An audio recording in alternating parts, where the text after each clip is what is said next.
Huwag kang mag-alala, mahal. Isang pirma na lang. Sa atin na ang lupang iyon. Isipin mo na lang na isa siyang katulong na hindi kailangang bayaran sa loob ng 19 na taon. Konting tiis na lang, itatapon ko rin siya sa kung saan siya nanggaling. Ang boses na yon, ang boses ni Kenji na dati ay tanging himig na nagpapatulog sa akin sa gabi, ay tila isang matalim na balisong na humiwa sa aking pandinig. Nakatayo ako sa labas ng pintuan ng private room sa ospital. Bit-bit ang isang planggana ng maligamgam na tubig at malinis na bimpo. Naririto ako para linisin ang katawan ng aking biyenan, si Donna Remedios, na 3 linggo nang nakaratay dahil sa kanyang operasyon. Sa loob ng 21 araw, hindi ako umuwi. Hindi ako natulog sa malambot na kama. Ang mga binti ko ay namamanhid na sa pagtulog sa isang matigas na silya, habang ang aking mga kamay ay nangungulubot na sa labis na paglalaba ng mga damit at sapin sa kama na ginamit ng kanyang ina. Ginawa ko ang lahat ng ito dahil sa pag-ibig o dahil sa kung anong akala ko ay pag-ibig. Dahan-dahan kong itinulak ang pinto. Natigil ang tawanan sa loob. Ibinalita ni Kenji ang kanyang cellphone sa bulsa at agad na nag-iwas ng tingin, habang si Donna Remedios, na nakasandal sa mga unan, ay tumingin sa akin ng may halong pandidiri. Ang tagal mo naman, kanina pa ako nangangati rito. At tingnan mo nga iyang suot mo, Kumiko. Mukha kang basahan na pinulot sa kalsada. Nakakahiya ka kapag may bumibisita ritong mga kaibigan ko. Ang buraot na boses ni Donna Remedios ang sumalubong sa akin. Hindi ako sumagot. Inilapag ko ang planggana sa tabi ng kanyang kama. Ang tubig sa loob ay malinaw. Tila sumasalamin sa kawalang malay na unti-unti nang nilalamon ng dilim sa aking puso. Lumapit ako sa kanya. Lumuhod sa sahig para simulan ang pagpunas sa kanyang mga paa. Ang aking mga daliri na dati ay makinis noong bago kami ikasal ni Kenji ay magaspang na at puno ng mga paso mula sa kusina at mga galos mula sa walang katapusang gawaing bahay. Habang pinupunasan ko ang kanyang mga binti, naramdaman ko ang malamig na titig ni Kenji mula sa itaas. Hindi man lang niya tinanong kung kumain na ba ako. Hindi man lang niya napansin ang nanginginig kong mga balikat. Sa halip, kinuha niya ang kanyang mamahaling leather bag at nag-ayos ng kanyang kurbata sa harap ng salamin. Alis muna ako, ma. May mahalaga kaming meeting ni attorney tungkol sa transaksyon sa lupain. Kumiko, siguraduhin mong malinis na malinis si mama bago dumating ang mga nurse at huwag kang tatanga-tanga. Kapag may kailangan siya, ibigay mo agad. Sabi ni Kenji nang hindi man lang ako tinitingnan sa mga mata. Tumalikod siya at lumabas ng silid. Ang tunog ng kanyang sapatos sa sahig ay tila bawat hakbang na tumatapak sa aking dignidad. Sa bawat segundong lumilipas, ang hangin sa loob ng silid ay nagiging mabigat. Tila may libu-libong karayom na tumutusok sa aking balat. Biglang inalis ni Donna Remedios ang kanyang paa mula sa aking pagkakahawak, sanhi upang tumalsik ang tubig sa aking mukha. Ngumisi siya nang makita ang aking pagkagulat. Bakit ka nakatulala? Akala mo ba ay habang buhay kang magiging reyna sa pamamahay ko? Isang malaking pagkakamali ang pakasalan ka ng anak ko. Wala kang silbi, kundi ang maging katulong. At pasalamat ka dahil pinatira ka pa namin sa ilalim ng aming bubong. Ang malupit niyang sabi habang dinuro-duro ako ng kanyang daliring puno ng mamahaling alahas. Hindi ko naramdaman ang lamig ng tubig sa aking mukha. Ang naramdaman ko ay ang unti-unting pagkamatay ng bawat emosyong inilaan ko para sa kanila sa loob ng 19 na taon. Ang bawat sakripisyo, ang bawat gabing hindi ako natulog dahil sa pag-aalaga sa kanila. Ang bawat paglunok ko ng aking pride kapag hiyain nila ako sa harap ng maraming tao. Lahat ng yon ay nagmistulang abo. Tumingin ako sa planggana. Doon, nakita ko ang isang patak ng luha na bumagsak mula sa aking mata. Isang patak na hinaluan ng puot at matinding pait. Ang aking lalamunan ay nanunuyo at ang aking puso ay tila isang basong kristal na unti-unting nagkakalamat hanggang sa maging pino at maliliit na piraso. Ano ang halaga ng 11 na taon ng katapatan kung ang dulo nito ay ang itapon ka na parang basurang wala ng pakinabang? Nananatili akong nakaluhod sa malamig na sahig ng ospital habang ang boses ng aking biyenan ay patuloy sa pagmumura sa aking kawalang halaga.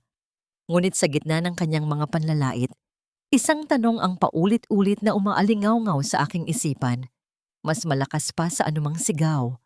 Kung ako ay isang katulong lamang na hindi kailangang bayaran, hanggang kailan ko kayang panindigan ang serbisyong ito bago ko tuluyang sunugin ang bahay na itinayo ko sa ibabaw ng aking sariling mga luha?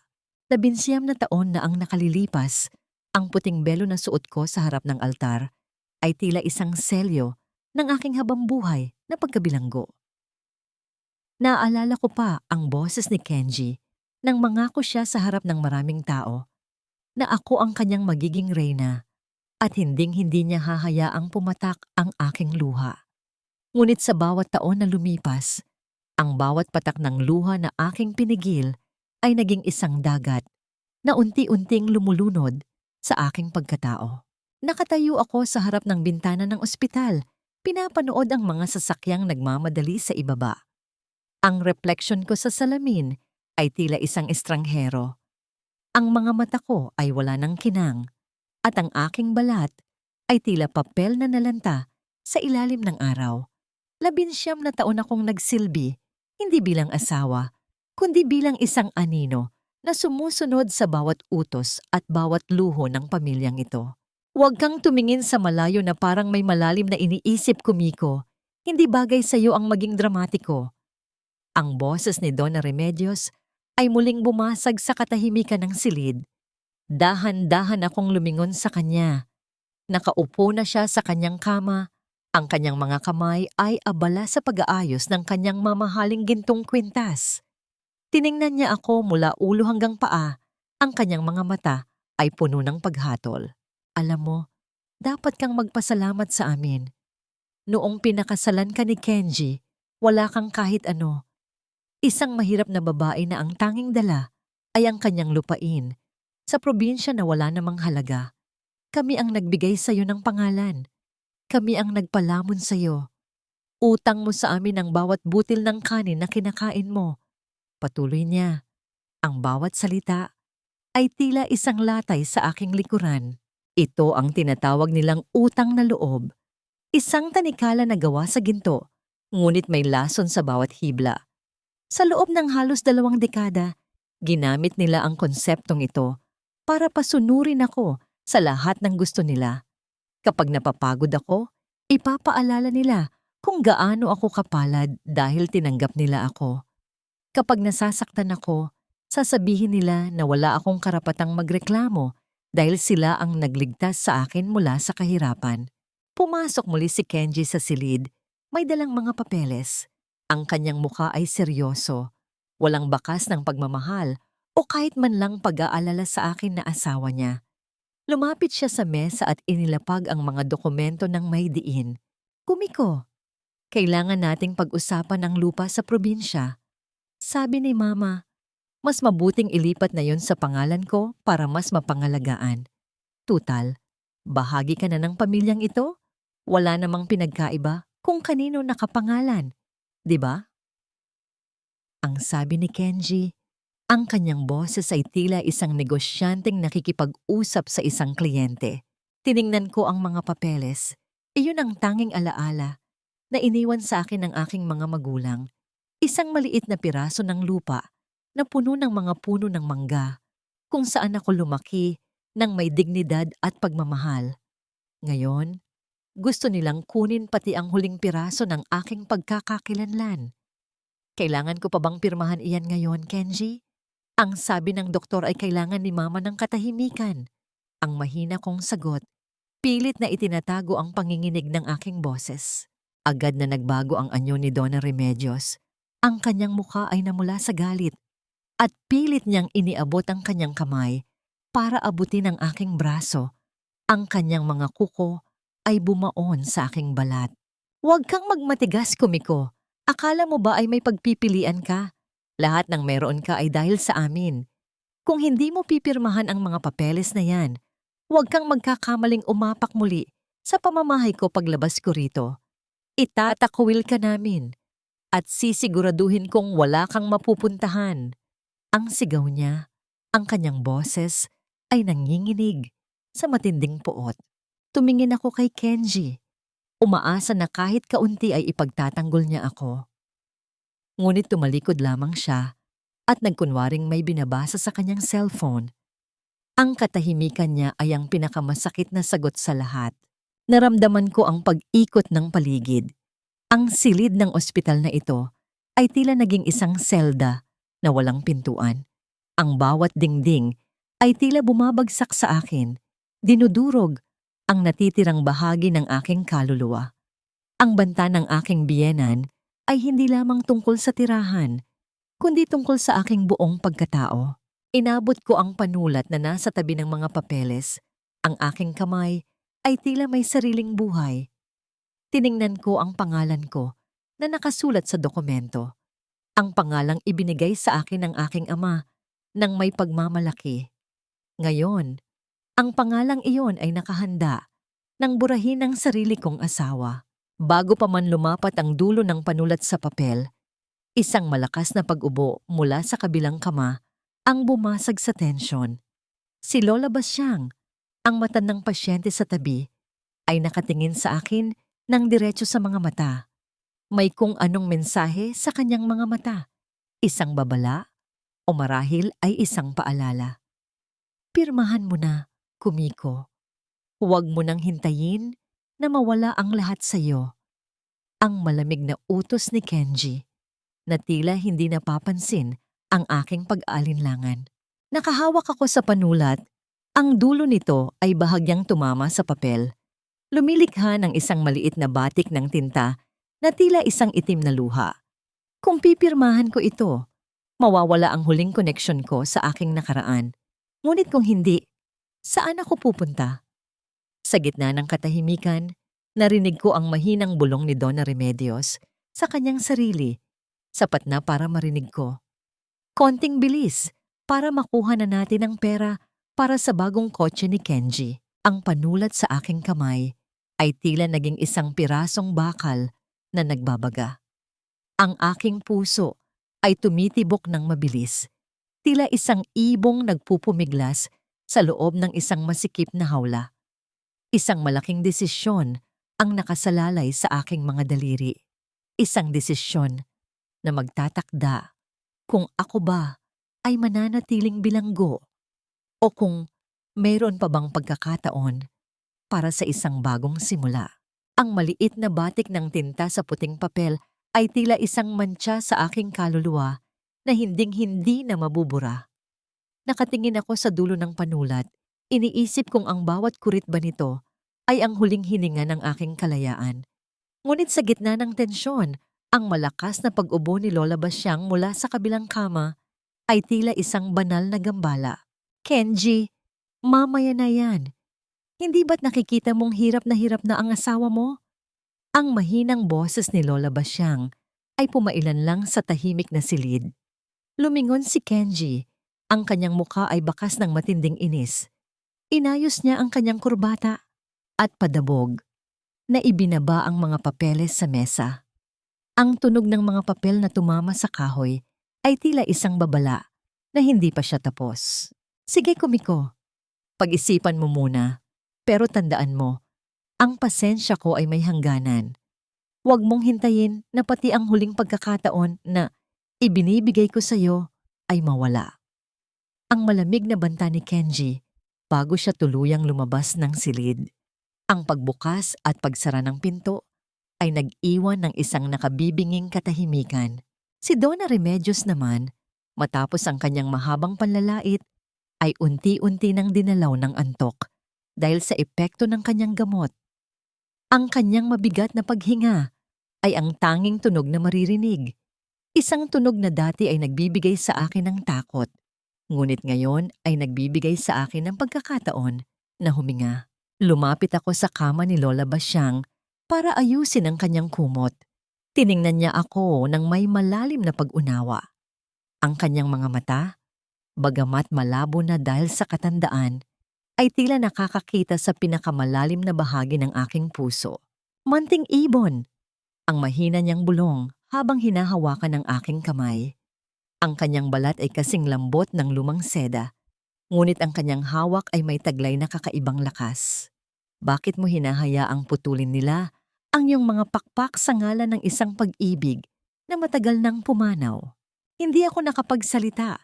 Ang mga salita niya ay tila isang salamin na nagpapakita ng aking tunay na anyo.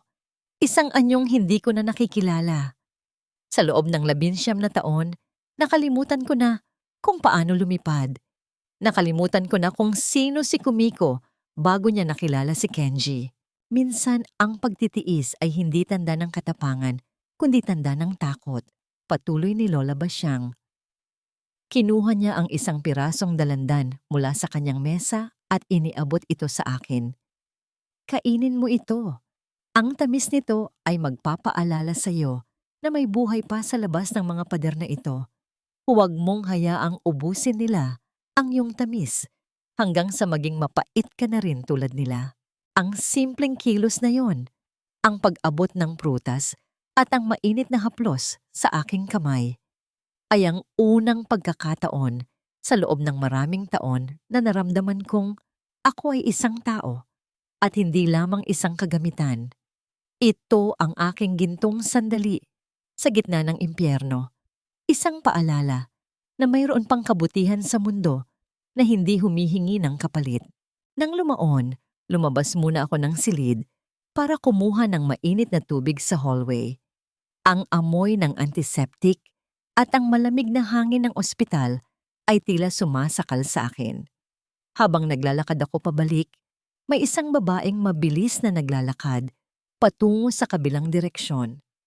Suot niya ang isang mamahaling bestida na tila hindi nababagay sa paligid ng ospital. Ngunit hindi ang kanyang damit ang kumuha ng aking atensyon. Ang kanyang kamay na nakahawak sa kanyang designer bag ay nagtataglay ng isang pamilyar na kislap. Huminto ang tibok ng aking puso. Sa kanyang daliri ay nakasuot ang isang gintong singsing na may hugis pusong rubi sa gitna. Kilala ko ang singsing na yon. Iyon ang singsing na ipinakita sa akin ni Kenji noong nakaraang buwan. Ang singsing na sabi niya ay regalo niya para sa aming ika-20 anibersaryo. Sabi niya ay itinatago niya muna ito sa vault para hindi ko mawala. Naramdaman ko ang panlalambot ng aking mga tuhod. Ang bawat hakbang ng babaeng yon sa malinis na sahig ay tila bawat tibok ng aking puso na unti-unting nadudurog. Ang boses ni Kenji sa telepono kaninang umaga ay muling nagbalik sa aking pandinig. Huwag kang mag-alala, baby. Katulong lang ang tingin ko sa kanya. Sino ang babaeng ito? At bakit nasa kanya ang singsing na dapat ay sa akin? Ang pagdududa na dati ay maliit na binhi lamang ay biglang naging isang malaking puno na sumasakal sa aking paghinga. Nananatili akong nakatayo sa gitna ng hallway. Hawak ang lalagyan ng tubig na unti-unti nang lumalamig habang pinapanood ang babaeng iyon na mawala sa dulo ng pasilyo. Ang kislap ng ruby ay tila isang pulang mata na tumatawa sa aking kamangmangan. Sa bawat segundong lumilipas, ang katotohanan ay tila isang malamig na tubig na ibinuhos sa akin. Hindi lamang ang aking lupa ang gusto nilang kunin. Gusto nilang ubusin ang lahat ng mayroon ako, ang aking dangal, ang aking mga alaala, at ang aking kinabukasan, para lamang ibigay sa iba. Bumalik ako sa loob ng silid, ang aking isipan ay puno ng mga katanungan na natatakot akong malaman ng kasagutan. Tiningnan ko ang natutulog na si Donna Remedios at ang mga papeles sa mesa. Ang panulat ay naroon pa rin, naghihintay ng aking pirma. Ngunit sa pagkakataong ito, hindi na tinta ang nakikita ko sa dulo nito. Nakikita ko ang isang sandata. Isang tanong ang nananatili sa aking isipan habang nakatingin sa kadiliman sa labas ng bintana. Kung ang singsing na yon ay nasa kamay na ng iba, ano pa ang natitira sa akin sa loob ng 19 na taon na ito? Ang halimuyak ng jasmine at vanilla ay tila isang malakas na sampal na humahalimuyak sa hangin ng silid. Isang amoy na hindi kailanman nagmula sa mga mumurahing sabon na ginagamit ko. Pumasok si Kenji na tila nagmamadali. Ang kanyang buhok ay bahagyang gulo at ang kanyang mga mata ay hindi makatingin ng diretso sa akin. Lumapit ako sa kanya, hindi dahil sa pananabik, kundi dahil sa tungkulin na 19 na taon ko nang ginagawa. Inabot ko ang kanyang coat para isabit ito, ngunit sa bawat galaw ko, ang amoy ng pabango ng ibang babae ay lalong tumitindi. Ito ang amoy na kasama ng babaeng nakita ko sa hallway kanina. Ang babaeng may suot ng aking singsing.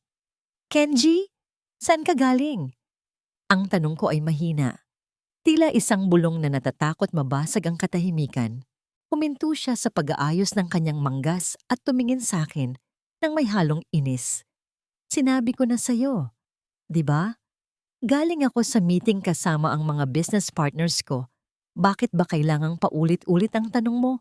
Kumiko, napakapagod ng araw ko. Huwag mo na akong dagdagan ng stress. Pero ang amoy mo, hindi ito amoy ng opisina, Kenji. Amoy ito ng pabango ng babae. Ang matapang kong dugtong, bagamat ang puso ko ay tila sasabog na sa kaba. Isang mapait na tawa ang kumawala sa kanyang mga labi. Umupo siya sa tabi ng kanyang ina at tiningnan ako ng may pandidiri. Nababaliw ka na ba? Baka iyang ilong mo ay puno na ng amoy ng antiseptic dito sa ospital, kaya kung ano-ano na ang naiisip mo. O baka naman sadyang naghahanap ka lang ng away dahil ayaw mong pirmahan ang mga papeles sa lupa. Tama ang asawa mo, Kumiko. Napaka-imahinasyon mo. Ang boses ni Donna Remedios ay sumingit.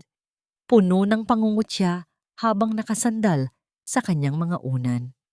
Sa halip na magpasalamat ka dahil nagtatrabaho ang anak ko para may pambayad tayo sa hospital bill na ito, binibintangan mo pa siya ng kung ano-ano. Wala ka talagang utang na loob. Kaya siguro, hindi ka na niya gaanong pinapansin dahil nakakasawa ang pagmumukha mong laging puno ng hinala. Ang mga salita nila ay tila nagkakaisang puwersa para palabasin akong mali, para iparamdam sa akin na ako ang may problema. Ito ang sining ng pagpapabaliw sa akin na 19 na taon na nilang ginagawa. Tuwing may mapapansin akong mali, gagawa sila ng paraan para isipin ko na guni-guni ko lang yon. Tumalikod si Kenji para kumuha ng tubig. Sa kanyang pagkuha ng panyo sa bulsa, may isang maliit na piraso ng papel ang sumama at dahan-dahang nahulog sa sahig. Ang pagbagsak nito ay tila walang tunog. Ngunit para sa akin, ito ay kasing lakas ng isang pagsabog. Hindi nila napansin ang papel. Nagpatuloy si Kenji sa pag-inom, habang si Donna Remedios ay muling nagsimulang magreklamo tungkol sa kanyang hapdi ng tahi. Dahan-dahan akong yumuko, tila nagpupunas lamang ng sahig at kinuha ang maliit na papel. Isang resibo. Mula ito sa isang mamahaling jewelry store sa Makati. Ang petsa? Noong nakaraang linggo, ang araw ng aming ika-11 na anibersaryo. Ang item? Isang heart-shaped ruby necklace with diamond studs. Ang halaga nito ay katumbas na ng 6 na buwan naming panggastos sa bahay. Nanlamig ang aking buong katawan. Noong araw na yon, ang tanging natanggap ko mula sa kanya ay isang maikling text message na nagsasabing kailangan niyang mag-overtime sa trabaho. Umuwi siyang pagod at binigyan lang ako ng isang tuyot na halik sa pisngi bago natulog. Akala ko ay pagod lang siya sa pagtatrabaho para sa aming kinabukasan. Ngunit ang resibong ito ay nagsasabi ng ibang kwento. Ano yang hawak mo? Ang boses ni Kenji ay biglang tumalim. Nakita niya pala ang papel sa aking kamay. Mabilis siyang lumapit at hinablot ang resibo mula sa akin. Ang kanyang mukha ay dumaan sa iba't ibang emosyon mula sa gulat, takot, hanggang sa mabilis na pagbabalat kayo ng galit. Resibo lang ito ng binili kong regalo para kay mama. Plano ko itong ibigay sa kanya paglabas niya ng ospital para mapasaya siya. Bakit mo ba pinapakialaman ang mga gamit ko? Ang bulyaw niya, ang kanyang boses ay nanginginig sa pagtatangkang itago ang katotohanan. Para kay mama? Pero Kenji, ang petsa ay sa anibersaryo natin. Ang sabi ko, ang boses ko ay nagsisimula ng mabasag. At ano ngayon? Masama bang unahin ang nanay ko kaysa sayo na walang ginawa kundi magreklamo? Iyan ang problema sayo, Kumiko. Selosa ka pati sa sarili mong biyenan. Muling sigaw ni Kenji, sabay lukot sa resibo at itinapon ito sa basurahan. Tumalikod siya at mabilis na lumabas ng silid, marahil ay para iwasan ang higit pang mga tanong. Naiwan akong nakatayo, nakatingin sa basurahan kung saan naroon ang katotohanang pilit nilang itinatago. Lumingon ako kay Donna Remedios. Nakangiti siya. Isang ngiting mapait at puno ng tagumpay. Alam niya ang lahat. Alam niya na ang kwintas na yon ay hindi para sa kanya. Alam niya na ang kanyang anak ay may ibang pinaglalaanan ng pera at panahon. At hinahayaan niya ito dahil mas gusto niyang makita akong nadudurog. Sa sandaling iyon, ang bawat piraso ng aking puso ay tila naging maliliit na bubog na sumasaksak sa aking dibdib. 19 na taon akong nagbulag-bulagan, naniwala sa mga kasinungalingan at nagtiis sa mga panlalait dahil akala ko ay may pag-ibig pa. Ngunit ang resibong yon ay ang huling piraso ng puzzle na kumumpleto sa larawan ng aking pagkakanulo. Lalong naging malinaw ang lahat. Ang singsing sa hallway, ang pabango sa kanyang coat, at ang resibo sa basura. Lahat ng yon ay nagsusumigaw ng iisang katotohanan. Ako ay isang asawa sa papel, ngunit sa puso ni Kenji, ako ay isang anino na lamang na pilit niyang binubura. Pagod na ako sa kakahintay, Kenji. Kailan ba pipirma ang babaeng yan? Ang bagal-bagal kumilos. Akala mo naman ay may ginto ang kamay. Ang boses ni Donna Remedios ay galing sa loob ng silid. Hindi na ito ang boses ng isang may sakit na naghihingalo, kundi ang boses ng isang ganid na nag-aabang ng biktima. Nakatayo ako sa labas. Bitbit ang isang tray ng pagkaing maingat kong inihanda. Mga pagkaing bawal sa kanya, pero pinipilit niyang ipakain sa akin para lamang pahirapan ako sa pagluluto sa maliit na pantry ng ospital. Napatigil ang aking paghinga nang marinig ko ang sagot ni Kenji. Isang buntong hininga na puno ng pagkainis.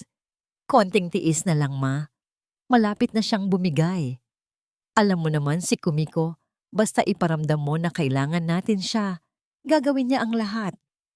Isang dramang utang na loob lang, pipirma rin yan. Dapat lang. Dahil kung hindi, paano mo babayaran ang mga utang mo sa kasino? At paano mo mabibili ang kotseng hinihingi ng babae mo? Kenji, kailangan natin ang lupang yon sa probinsya. Iyon na lang ang natitirang asset na may halaga dahil lahat ng sa atin ay naisangla mo na. Ang mariing dagdag ni Donna Remedios. Ang tray na hawak ko ay nagsimulang manginig. Ang baso ng tubig ay gumagawa ng maliit na alon.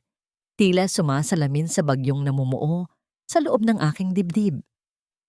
Ang lupain ng aking mga magulang, ang lupang dinilig ng pawis at dugo ng aking ama, ay balak nilang gamitin para pambayad sa sugal at pambili ng luho para sa isang kabit. 19 na taon. 19 na taon akong nagtipid.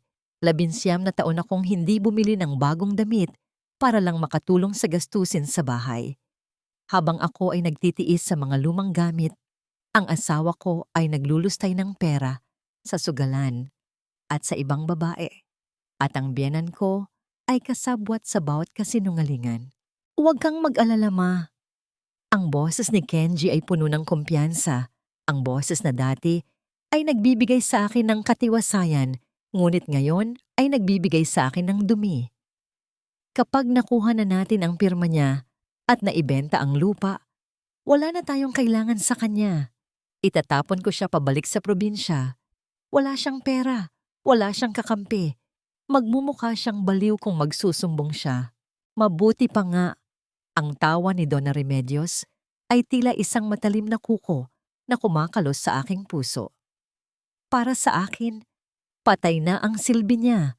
Sa oras na lumapat ang tinta sa papel na yon, wala na siyang pakinabang, Kenji. Para tayong nag-aalaga ng isang basurang kailangang itapon. Nanlamig ang aking mga daliri hanggang sa mawalan na ako ng pakiramdam. Ang tray ay dahan-dahang nadulas sa aking pagkakahawak. Ngunit bago pa man ito tuluyang bumagsak, mabilis ko itong naipatong sa selyang nasa labas. Ang tunog ng pagtama ng tray sa silya ay tila isang hatol ng kamatayan para sa dating komiko. Ang babaeng pumasok sa silid na yon, 19 na taon na ang nakalilipas ng may dalang pangarap ay wala na.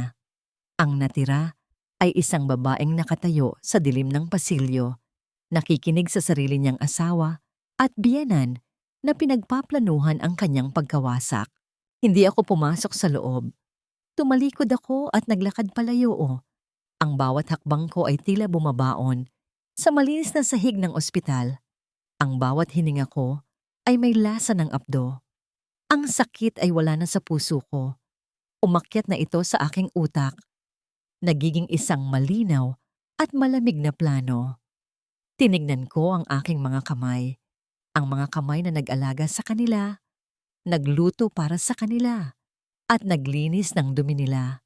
Ang mga kamay na ito rin ang kukuha sa lahat ng inakala nilang sa kanila. Habang naglalakad ako patungo sa elevator, isang katanungan ang nagpabigat sa aking bawat galaw. Isang katanungan na tila isang sumpa sa wikang Tagalog na paulit-ulit na bumubulong sa aking diwa. Kung ang turing nila sa akin ay isang patay na basura, handa na ba silang makita kung anong klaseng multo ang babangon mula sa mga luha na 19 na taon nilang hinayaan na pumatak? Ang bawat hakbang ko pabalik sa silid ni Donna Remedios ay tila paglakad sa ibabaw ng mga bubog. Ngunit sa pagkakataong ito, hindi ko na nararamdaman ang hapdi. Ang sakit na 19 na taon kong iningatan ay unti-unti nang nagiging isang matigas na baluti. Ang bawat panlalait nila, ang bawat plano ng pagkakanulo ay naging pataba sa isang binhi ng pag-aaklas na ngayon ay nagsisimula ng tumubo sa aking puso. Isang binhing puno ng matatalim na tinik. Pumasok ako sa silid nang may suot na maskara ng dating komiko. Ang balat kayo ng isang asawang sunod-sunuran, ang dula-dulaan ng isang dusing na katulong. Nakita ko si Donna Remedios na nakaupo sa kama. Ang kanyang mukha ay tila isang tuyot na prutas na puno ng asim. Saan ka nang galing? Kanina pa ako nauuhaw. Akala mo ba ay binabayaran ka namin para magmuni-muni sa hallway? Ang bulyaw niya, ang kanyang boses, ay tila isang basag na plaka na paulit-ulit na naghahatid ng sakit.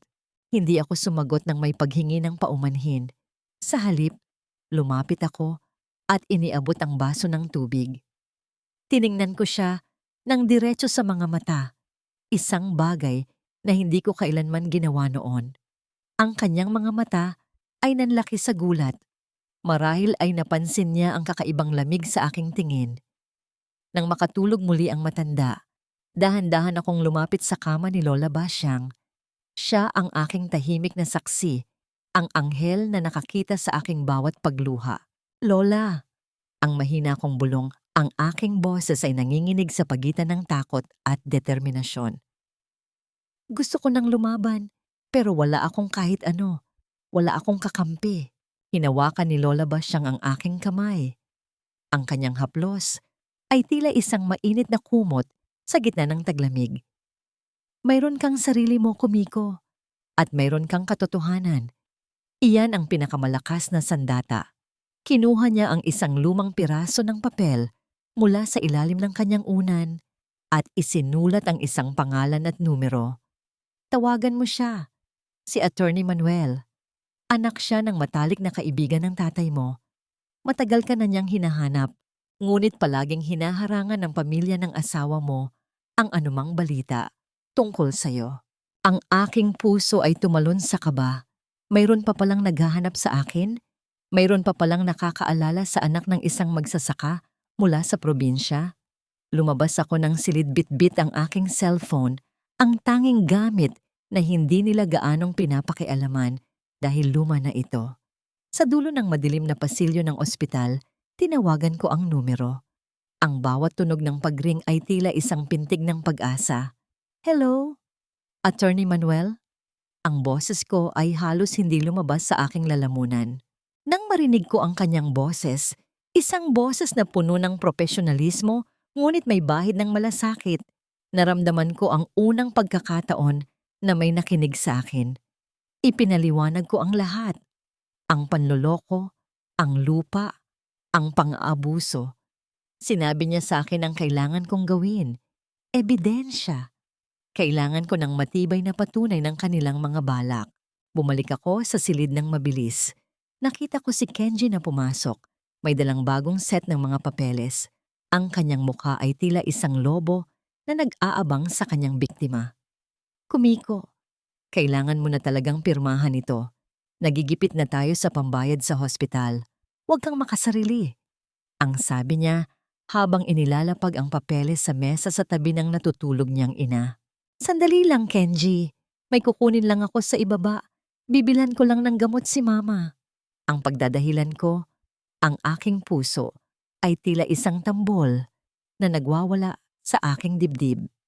Bago ako lumabas, palihim kong iniwan ang aking cellphone sa ilalim ng pile ng mga tuwalya sa tabi ng kama ni Donna Remedios.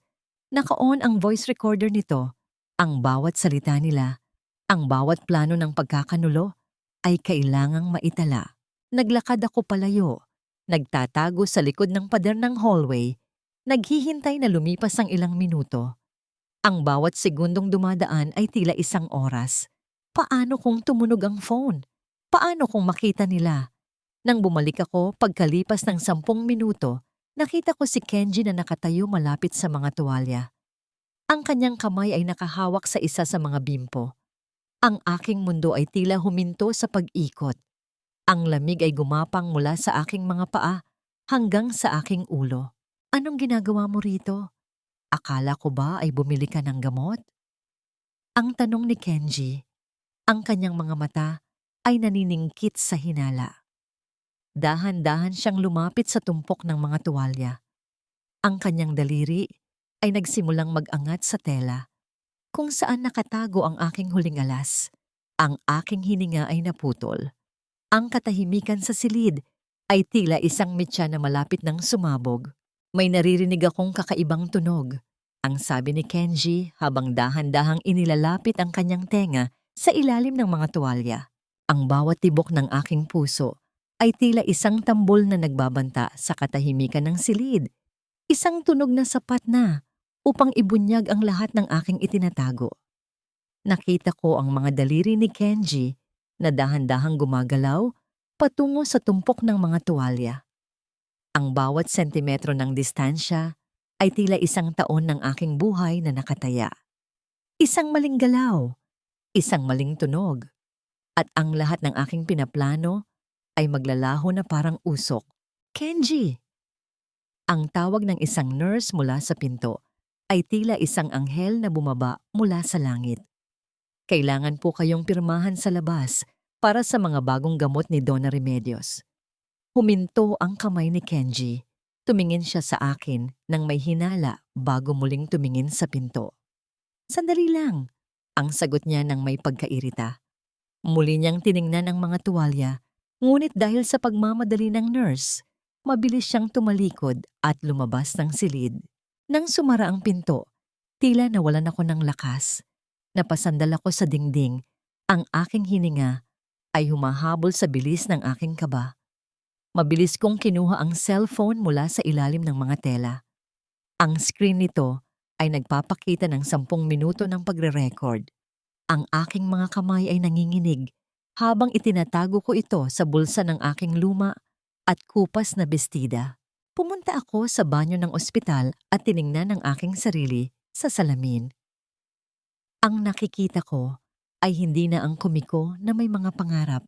Ang nakikita ko ay isang babaeng ang mga mata ay tila dalawang malalim na balon ng pait at pagod. Hinaplos ko ang aking mukha, ang mga linya sa paligid ng aking mga mata ay mga marka ng 11 na taon ng pananahimik. Bigla ay bumalik sa aking gunita ang araw ng aking kasal. Naaalala ko ang puting-puting tela ng aking belo, ang amoy ng mga bulaklak na sampagwita sa simbahan, at ang pangako ni Kenji na aalagaan niya ako hanggang sa huling hininga. Akala ko noon ay iyon ang simula ng aking langit. Hindi ko alam na ang bawat tahi ng damit na yon ay magsisilbing rehas ng aking kulungan. Naaalala ko kung paano pinunit ni Donna Remedios ang aking paboritong damit noong unang taon namin dahil lang sa hindi ko ito naayos ng ayon sa kanyang gusto. Ang bawat piraso ng telang iyon na nahulog sa sahig ay tila ang aking dangal na dahan-dahang tinatapak-tapakan. Nabalik lamang ang aking diwa nang marinig ko ang tubig na tumutulo mula sa gripo. Isang patak, 2 patak. Tila ang mga taon na nawala sa akin na hindi ko na kailanman maibabalik. Inilabas ko ang aking cellphone at isinuot ang lumang earphones. Pinindot ko ang play. Ang boses ni Kenji ay malinaw, puno ng panlilibak. Napakadali niyang utuin, ma. Kaunting lambing lang o kaunting pananakot. Susunod na yan. Pagkatapos nating makuha ang pirma niya para sa benta ng lupa, bahala na siya sa buhay niya. Balak ko nang dalhin si Clarice sa Paris gamit ang pera mula sa lupang iyon. Humalakhak si Donna Remedios, isang tunog na tila kiss-kiss ng tuyong dahon sa semento. Siguraduhin mo lang na hindi siya makakahingi ng kahit ano sa annulment. Ang lupang iyon ay dapat mapunta sa atin ng buo. 19 na taon nating pinakain ang babaeng yan. Sapat na yon bilang bayad. Napatakip ako sa aking bibig upang hindi ko mawala ang isang malakas na sigaw. Ang sakit ay tila isang matalim na kutsilyo na paulit-ulit na itinusok sa aking dibdib. Paris, ang lugar na matagal ko nang pinapangarap na mapuntahan. Ang lugar na ipinangako ni Kenji na pupuntahan naming dalawa sa aming ika-20 anibersaryo. Ngayon, pupunta siya doon gamit ang perang mula sa dugo at pawis ng aking mga magulang, kasama ang ibang babae. Lumabas ako ng banyo.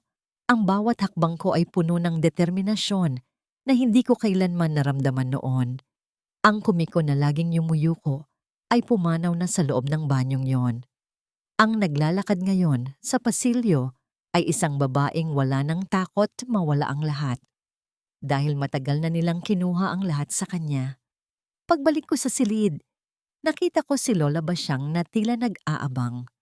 Ngumiti siya sa akin, isang ngingiting tila nagsasabing, alam niya ang aking narinig. Ang katotohanan ay masakit, munting ibon. Ang mahina niyang bulong nang lumapit ako. Pero ang katotohanan din ang magbubukas ng pinto ng iyong hawla. Bago pa man ako makasagot, naramdaman ko ang pag-vibrate ng aking cellphone sa aking bulsa. Isang tawag mula sa isang hindi kilalang numero. Nag-aalangan akong sumagot. Ngunit may kung anong nagtulak sa akin na pindutin ang berdeng button. Hello? Ang boses ko ay matatag. Walang bakas ng panginginig. Kumiko. Isang boses ng babae ang sumagot mula sa kabilang linya. Ang kanyang tinig ay malamig at puno ng kumpiyansa. Alam ko kung sino ka at alam ko rin ang ginagawa ng asawa mo sa loob ng maraming taon.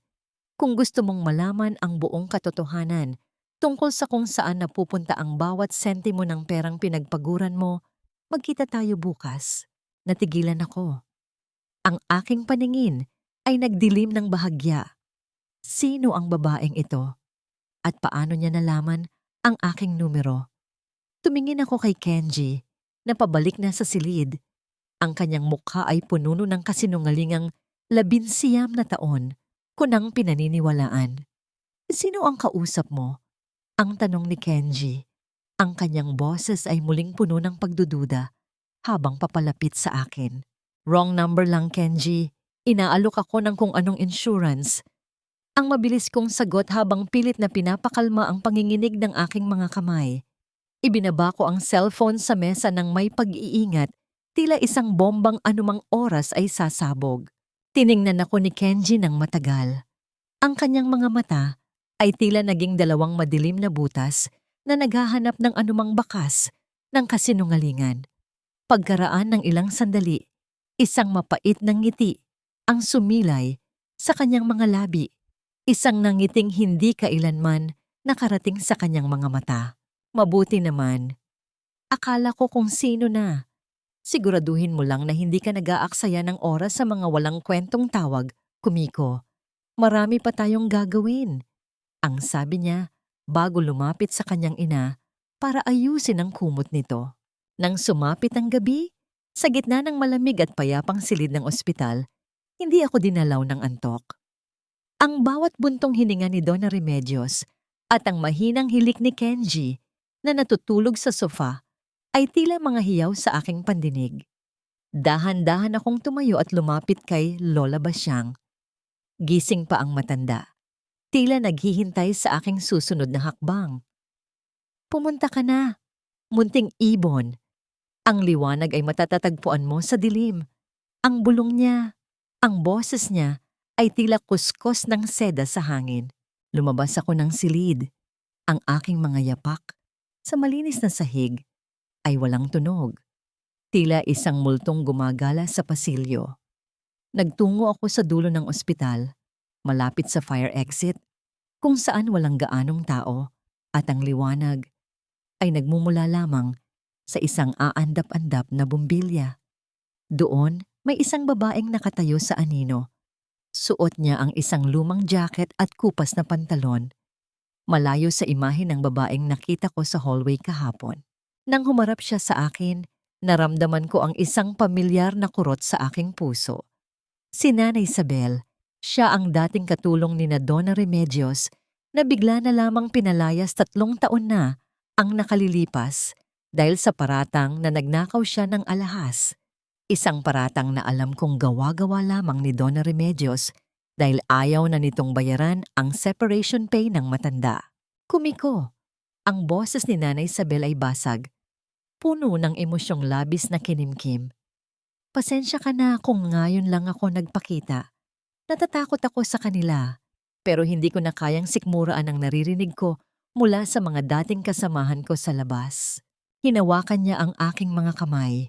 Ang kanyang mga palad ay magaspang, puno ng mga kalyo mula sa dekada ng pagsisilbi, katulad ng aking mga kamay. Alam ko ang tungkol kay Clarice. Alam ko na ang asawa mo ang nagbayad ng kondo niya gamit ang perang ipon mo sana para sa pampagawa ng bahay niyo. At alam ko rin na pinagtatawanan kanila, Kumiko. Pinagtatawanan nila ang iyong kabaitan. Isang matalim na sakit ang gumuhit sa aking dibdib. Ang bawat salita ni Nanay Isabel ay tila isang patak ng asido na tumutunaw sa natitirang piraso ng aking pagkatao. Inilabas niya ang isang maliit na USB mula sa kanyang bulsa at idiniin ito sa aking palad. Diyan sa loob, naririyan ang mga video na nakuha ng anak ko na nagtatrabaho bilang waiter sa paboritong restaurant ni Kenji at ng babae niya. Doon sila nagpaplano, Kumiko. Doon nila sinasabi kung paano kanila uubusin hanggang sa maging isang tuyot na balat ka na lamang. Nanginginig kong tinanggap ang USB. Ang lamig ng bakal nito ay tila lumusot sa aking balat hanggang sa aking mga buto. Bakit mo ito ginagawa, Nanay Isabel? Ang mahina kong tanong habang ang mga luha ay nagsisimulang mangilid sa aking mga mata. Dahil katulad mo, ako rin ay naging biktima ng kanilang katusuhan, Kumiko. Akala nila ay dahil mahirap tayo, wala na tayong boses. Akala nila ay maaari nilang tapakan ang ating dangal nang walang kabayaran. Ngunit mali sila. Ang isang pusong matagal nang nanahimik ay ang pinakamapanganib kapag nagsimula ng magsalita. Naglakad palayo si Nanay Isabel, pabalik sa kadiliman. Iniwan akong mag-isa sa gitna ng pasilyo. Tiningnan ko ang USB sa aking kamay. Ito ang susi. Ito ang sandatang kukuha sa lahat ng inakala nilang sa kanila. Bumalik ako sa silid Ang bawat hininga ko ay may lasa ng bakal at puot. Naupo ako sa silya sa tabi ng bintana. Binuksan ang aking lumang laptop na itinatago ko sa ilalim ng aking bag. Isinalpak ko ang USB. Isang video ang lumitaw sa screen. Madilim ang paligid, ngunit malinaw ang mukha ni Kenji. Katabi niya ang babaeng may rubing singsing, si Clarice. Nagtatawanan sila habang may hawak na baso ng alak. Alam mo, babe, ang boses ni Kenji sa video ay puno ng panunuya. Kung minsan ay naaawa na rin ako kay Kumiko. Para siyang asong tapat na kahit sipa-sipain mo, babalik at babalik pa rin para dilaan ang kamay mo. Ang sarap niyang paglaruan. At doon, sa gitna ng madilim na silid ng ospital, habang naririnig ko ang mahimbing na pagtulog ng lalaking 19 na taon kong minahal, ang aking puso ay tuluyan ng naging bato. Wala ng luha, wala ng hapdi. Ang tanging nararamdaman ko ay ang isang malamig at matalim na kagustuhan para sa katarungan. Muli akong tumingin sa screen, may isa pang video, at ang pamagat nito ang nagpatigil sa tibok ng aking puso. Ang plano para sa lupa. Final phase. Ang bawat butil ng kanin na isinusubo nila ay tila bawat taon ng aking buhay na kinuha nila nang walang pasalamat. Nakatayo ako sa isang sulok ng silid. Pinapanood ang mag-ina habang nilalantakan ang pagkaing maingat kong inihanda sa maliit na kusina ng ospital. Sinigang na baboy, ang paborito nilang dalawa. Ang asim ng sabaw ay sadyang tinapangan ko. Kasing asim ng bawat alaala ng pananakit na tiniis ko sa loob ng 19 na taon. Bakit parang sumasarap ang luto mo ngayon, Kumiko? Siguro dahil alam mong kailangan namin ng lakas para sa pirmahan bukas. 'Di ba? Ang sabi ni Kenji habang humihigop ng sabaw, hindi man lang ako tinatapunan ng tingin. Ang kanyang boses ay puno ng kumpiyansa. Tila ba sigurado na siya na sa loob ng ilang oras ay mapapasakamay na niya ang lahat ng sa akin. Gusto ko lang na mabusog kayo, Kenji. Yan naman ang tanging alam kong gawin, di ba? Ang pagsilbihan kayo. Ang sagot ko sa mahinahong tinig. Ngumiti ako.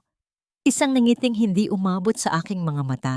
Isang maskara na dahan-dahan nang nagkakalamat. Tumingin ako kay Donna Remedios. Ang kanyang pagkain ay tila isang ritual ng kasakiman. Ang kanyang mga labi ay mamantika at ang bawat nguya niya ay may kasamang tunog ng pag-i-enjoy na tila ba wala siyang inagrabyadong tao. Pinanood ko sila nang may halong awa at matinding puot. Naawa ako dahil sa kabila ng kanilang yaman at pangalan, ang kanilang mga kaluluwa ay kasing payat ng isang tuyong dahon. At napuot ako dahil ang mga taong ito ang tinuring kong mundo sa loob ng halos 2 dekada. Ito ang aking gintong sandali, ang mapanuring pagmamasid sa kanila habang wala silang kamalay-malay na ang babaeng inaakala nilang alipin ay ang siyang may hawak na ngayon ng kanilang kapalaran. Ang katahimikan ko ay hindi natanda ng takot, kundi ang katahimikan ng isang mitya bago ang malakas na pagsabog. Inumin mo itong gamot mo pagkatapos, ma? Ang sabi ni Kenji habang iniaabot ang isang basong tubig. Kailangan mong maging malakas bukas. Paglabas natin dito, diretso tayo sa bangko. Isasama na rin natin si Kumiko para matapos na ang lahat. Mabuti pa nga, ang sagot ng matanda matapos lumunok ng isang malaking piraso ng karne. Pagod na ako sa amoy ng ospital na ito. Gusto ko nang makalanghap ng sariwang hangin at makakita ng perang papasok sa ating account. Sa gitna ng kanilang pag-uusap, biglang nabulunan si Donna Remedios. Ang kanyang mukha ay biglang nagbago ang kulay. Mula sa maputla ay naging matingkad na pula hanggang sa maging ube. Ang kanyang mga kamay ay humawak sa kanyang leeg, pilit na humihingi ng hangin. Ngunit walang boses na lumalabas sa kanyang mga labi. Ang tanging maririnig ay ang gasgas na tunog ng kanyang paghingang, tila isang baradong tubo. Ma! Ma, anong nangyayari? Ang sigaw ni Kenji habang tumatayo at tinatapik ang likod ng kanyang ina. Ang baso ng tubig ay natapon sa sahig. Lumilikha ng isang malaking basa sa puting semento. Nananatili akong nakatayo sa aking kinatatayuan. Hindi ako gumalaw. Hindi ako sumigaw. Ang aking mga paa ay tila nakabaon sa semento at ang aking mga kamay ay nananatiling nakatikom sa aking tabi. Tinitigan ko si Donna Remedios ng malamig. Pinapanood ang bawat pagkisay ng kanyang katawan at ang takot na namumuo sa kanyang mga mata. Sa loob ng ilang segundo, naisip ko ang lahat ng beses na sinakal niya ang aking kalayaan, ang lahat ng beses na pinigilan niya ang aking paghinga sa pamamagitan ng kanyang mga salita. Kumiko, anong ginagawa mo riyan? Tawagin mo ang nurse. Bilisan mo. Ang utos ni Kenji, ang kanyang boses ay puno ng desperasyon at galit. Tumingin ako kay Kenji, pagkatapos ay muli kay Donna Remedios. Ang aking mukha ay walang bakas ng emosyon. Ang tanging nararamdaman ko ay ang isang malamig na kapayapaan na tila isang hangin mula sa isang sementeryo. Sa gitna ng kaguluhan, ang tanging naririnig ko ay ang sarili kong tibok ng puso, kalmado, matatag, at handa na para sa huling yugto. Nananatili ang aking pananahimik habang ang mag-ina ay nagpupumiglas sa gitna ng silid. Isang tanong ang nananatili sa aking isipan habang nakatitig sa naghihingalong biyenan. Kung ngayon ba ako kikilos, ito ba ay dahil sa awa? O dahil lamang sa gusto kong siguraduhin na buhay siya para makita ang kanyang sariling pagbagsak bukas? Ang amoy ng gamot at ang tunog ng mabilis na paghinga ni Donna Remedios ang tanging bumabalot sa silid matapos ang ilang minutong takot at kaguluhan. Nailigtas siya ng mga nurse, ngunit ang kanyang katawan ay tila isang lantang gulay na nakahiga sa puting kama. Ang kanyang mga mata, na dati ay puno ng apoy ng galit, ay tila mga upos na lamang ng kandila. Mahina, ngunit naroon pa rin ang pait. Kinaumagahan, bago pa man tuluyang sumikat ang araw, pumasok si Kenji sa silid. May dala siyang isang itim na folder. Ang kanyang mga hakbang ay mabilis at ang kanyang mukha ay bakas ng puyat at desperasyon. Hindi niya ako tiningnan bilang asawa. Tiningnan niya ako bilang isang sagabal na kailangang malampasan. Kumiko. Ang simula niya, ang boses niya ay malalim at tila may hinihinging pabor. Ngunit ang kanyang mga mata ay nanatiling malamig. Kailangan na nating gawin ito. Ngayon na. Ang sabi ng bangko, kailangan ng dokumentong ito bago magtanghalian para maasikaso ang paglilipat ng pondo. Inilapag niya ang mga papeles sa maliit na mesa sa tabi ng kama ni Donna Remedios. Ang puting papel ay tila sumisigaw sa gitna ng madilim na silid. Ito ang dokumento ng pagsasalin ng aking lupain sa probinsya, ang tanging yaman na natitira sa aking pangalan. Dahan-dahang iminulat ni Donna Remedios ang kanyang mga mata. Sa kabila ng kanyang panghihina, pilit niyang inabot ang aking kamay. Ang kanyang haplos ay tila isang malamig na ahas na pumupulupot sa aking balat. Pirmahan mo na, anak. Ang paos niyang bulong. Para sa inyo rin ito ni Kenji, para sa kinabukasan niyo. Ayaw mo bang magkaroon ng sariling negosyo? Ayaw mo bang makaalis sa hirap? Narinig ko ang salitang anak mula sa kanyang mga labi. Isang salitang 19 na taon kong hinintay, ngunit ngayon ay tila isang insulto sa aking pandinig. Ang paggamit niya ng pagmamahal bilang pain ay ang pinakamasakit na bahagi ng kanilang laro. Oh, Kumiko, dagdag ni Kenji habang iniaabot sa akin ang isang mamahaling panulat. Isipin mo na lang na ito ang huling hakbang para maging maayos ang lahat sa atin. Pagkatapos nito, mangangako ako, magbabago ang lahat. Magkakaroon tayo ng bagong simula. Lilipat tayo sa mas malaking bahay at hindi mo na kailangang magtrabaho ng ganito. Ang kanyang mga pangako ay tila mga makukulay na bula na pumapatok sa hangin. Alam ko ang totoo. Alam ko na ang bagong simula na sinasabi niya ay ang paglipad niya patungong Paris kasama si Clarice habang ako ay itatapon sa kalsada na walang kahit isang kusing. Tinitigan ko ang mga papeles. Ang bawat letra doon ay tila isang tahi sa aking sariling kabaong. Naalala ko ang aking ama, ang kanyang mga kamay na puno ng kalyo habang itinatanim ang mga puno ng mangga sa lupang yon. Sabi niya, "Kumiko, huwag mong hahayaang makuha ito ng kahit sino dahil ito ang iyong ugat." Ngayon, ang mga ugat na yon ay pilit na binubunot ng lalaking pinangakuan ko ng aking buhay. Ang paghawak sa dokumentong kumakatawan sa aking nakaraan at ang panulat na magtatakda ng aking kinabukasan. Ang bawat hibla ng papel ay tila humihingi ng tawad sa akin. Dahan-dahan kong kinuha ang panulat. Ang bigat nito sa aking daliri ay tila 1 toneladang bakal. Tumingin ako kay Kenji. Nakita ko ang pananabik sa kanyang mga mata. Ang pananabik ng isang sugalerong malapit ng manalo. Tumingin ako kay Donna Remedios. Nakita ko ang mapanlinlang na ngiti sa kanyang mga labi. "Sige na, Kumiko. Isang pirma lang." Ang muling paghimok ni Kenji. Ang kanyang boses ay tila isang bulong ng demonyo sa aking pandinig. Inilapit ko ang dulo ng panulat sa puting papel. Ang itim na tinta ay tila isang patak ng lason na handa ng kumalat. Naramdaman ko ang paghinto ng oras. Ang bawat hininga sa silid ay tila naghihintay sa huling hatol. Tumingin ako sa kanilang dalawa sa huling pagkakataon. Isang malamig na ngiti ang dahan-dahang sumilay sa aking mga labi. Isang nangiting hindi nila kailanman nakita sa loob ng 19 na taon. Isang nangiting nagtatago ng isang lihim na sisira sa lahat ng kanilang inaasahan. Ang dulo ng panulat ay dumapo sa papel. Lumilikha ng isang maliit na tunog ng paggasgas. Ngunit bago ko tuluyang isulat ang aking pangalan, bigla akong tumigil at tumingin ng diretso sa mga mata ni Kenji.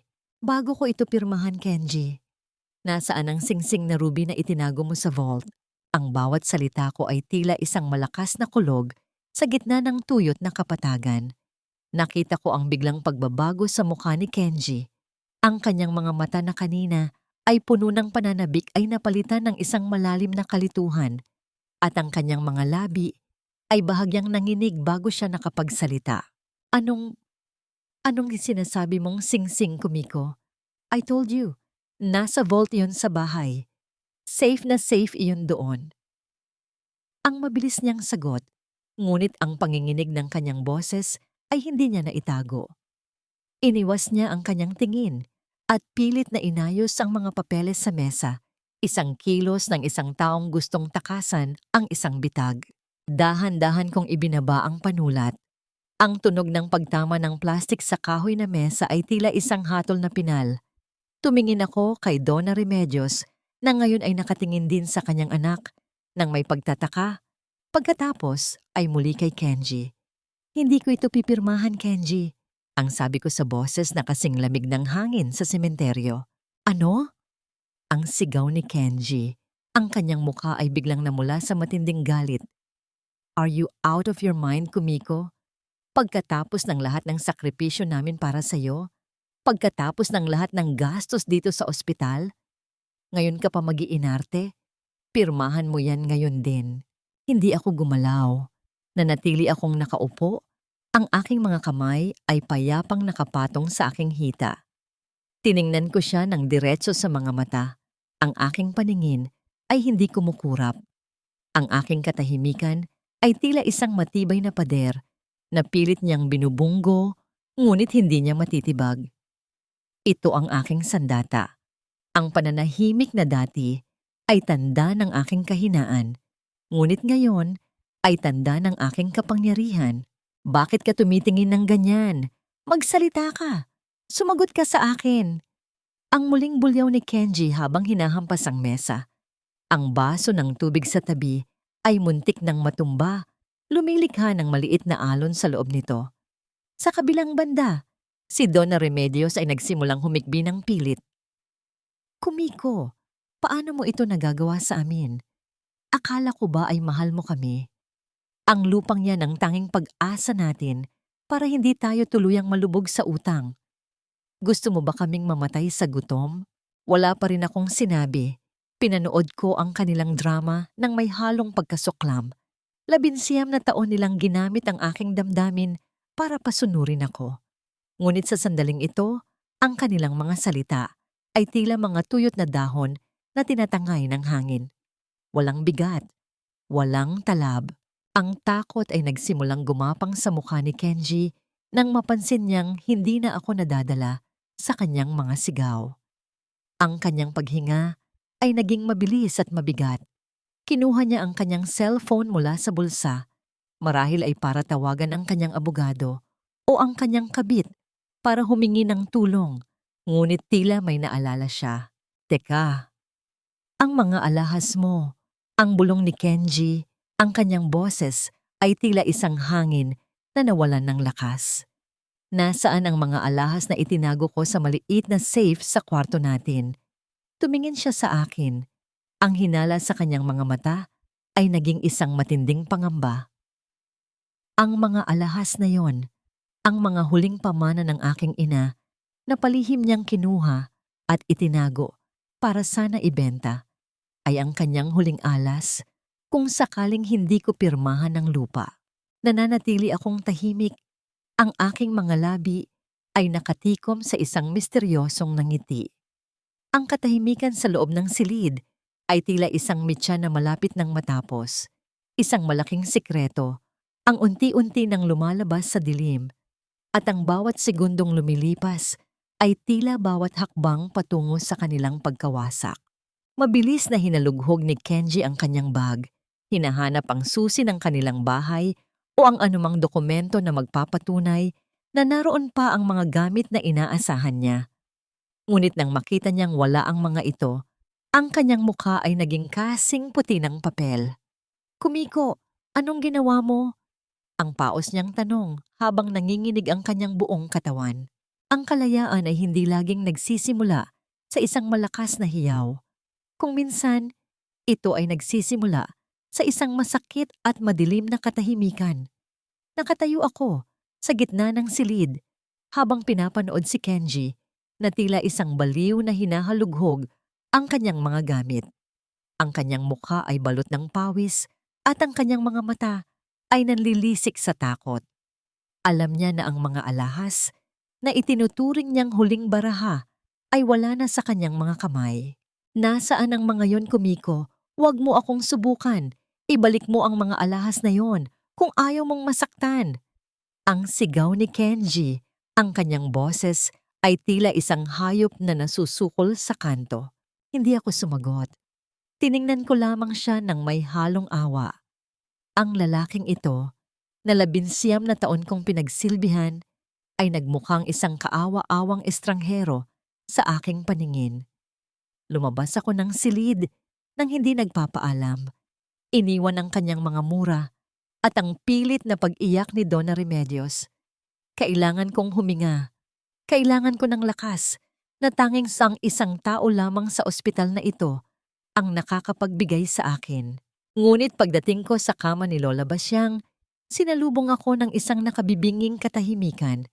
Ang telon na naghihiwalay sa aming mga mundo ay nakasara. Wala na ang mahinang tunog ng kanyang paghinga. Wala na ang amoy ng kape at dalandan na lagi niyang dala. Isang nurse ang lumapit sa akin. Ang kanyang mukha ay puno ng pait na pakikiramay. Pumanaw na po siya kaninang madaling araw, Ma'am Kumiko. Payapa po ang kanyang pag-alis. Ang mahinang sabi ng nurse habang iniabot sa akin ang isang maliit, nakatuping papel. Ipinapabigay po niya ito sa inyo bago siya tuluyang mawalan ng malay. Naramdaman ko ang biglang paglamig ng aking mga kamay. Dahan-dahan kong binuksan ang papel. Ang mga letra ay nanginginig. Tila bawat kurit ay ginamitan ng huling hibla ng kanyang lakas. Lumipad ka na, munting ibon. Huwag kang lumingon sa apoy na sumusunog sa iyong nakaraan. Ang langit ay malawak para sa mga pusong marunong magpatawad sa sarili. Malaya ka na. Ang bawat salita ay tila isang mainit na haplos sa aking sugatang kaluluwa. Doon, sa gitna ng pasilyo ng ospital, ay tuluyan ng bumagsak ang aking mga luha, hindi dahil sa sakit, kundi dahil sa isang uri ng paglaya na tanging kamatayan lamang ang nakapagbigay diin. Si Lola Basyang, ang estrangherong naging ina sa akin sa loob ng ilang araw, ay wala na. Ngunit iniwan niya sa akin ang kaisa-isang bagay na ipinagkait sa akin ng pamilya ni Kenji, ang karapatang maging malaya. Matapos ang ilang oras ng pag-iisa, bumalik ako sa silid ni Donna Remedios para kunin ang aking mga huling gamit. Ngunit pagbukas ko ng pinto, isang pamilyar at masangsang na amoy ng mahal na pabango ang sumalubong sa akin. Doon sa tabi ng kama ng aking biyenan ay nakaupo ang babaeng nakita ko sa hallway, si Clarice. Nakahawak ang kanyang kamay sa kamay ni Donna Remedios. Tila ba sila ang tunay na pamilya? Ang rubing singsing sa kanyang daliri ay kumikinang sa ilalim ng ilaw ng ospital, tila isang tawa ng pangungutya sa aking pagpasok. Oh, nandito na pala ang katulong mo, Kenji. Ang boses ni Clarice ay malambing ngunit may talim ng isang punyal. Tumingin siya sa akin mula ulo hanggang paa nang may kasamang mapait ng ngiti. Poor Kumiko, nagmukha ka na talagang matandang losyang sa pag-aalaga sa biyenan mo. Mabuti na lang at nandito ako para damayan sila sa stress na ibinibigay mo. Tumayo si Kenji mula sa sofa at lumapit kay Clarice. Inakbayan ito sa harap ko ng walang bakas ng hiya. Huwag mo na siyang pansinin, babe.